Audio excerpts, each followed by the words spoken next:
Հարգելի գործընկերներ, ես ուզում եմ ձեր ուշադրությունը հրավիրել հետևյալ փաստի վրա։ Երեք այս ամբիոնից ես մի շարք հարցեր բարձրացրեցի,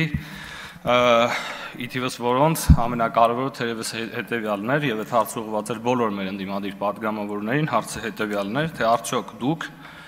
ձեզ համար ընդհանրապես Կտրիչ Ներսիսյանի ուխտազանցության հարցը կարևոր է, թե կարևոր չէ։ Այդ հարցից հետո հետևեցին տասնյակից ավել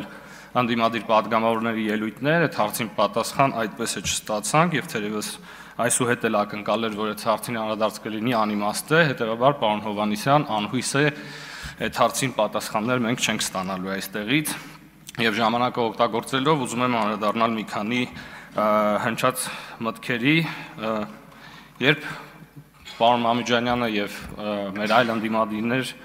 մեզ մեղադրում են սեփական կետից սկսելու մեջ եւ դրանով իսկ պատերազմ բերելու մեջ մեր ժողովրդի գլխին, ես ուզում եմ մի բան հիշեցնել եւ այս տրամաբանական կապը թերևս մինչ օրս չի հնչել։ Երբ Սերժ Սարգսյանը այս ամբիոնից հայտարարում էր, որ բանակցությունները փակուղու մեջ են, ես ուզում եմ հասկանալ մեր գործընկերները ընդհանրապես փակուղի բառի սահմանմանը ծանոթ են, թե չէ։ Եթե փակուղու մեջ է, դա նշանակում է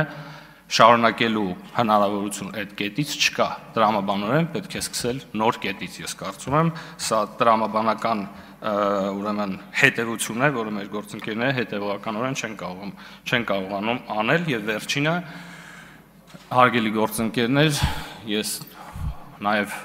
երկրորդում եմ պարոն Գեղամ Նազարյանի միտքը, դադարեք ասել, որ հայրենիք է հանձնվել 4000 մեր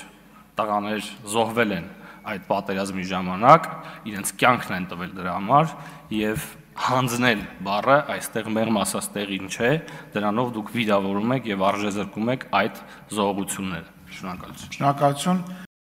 Չմոռանաք հավանել տեսանյութը եւ բաժանորդագրվել Civic AM-ի YouTube-յան էջին։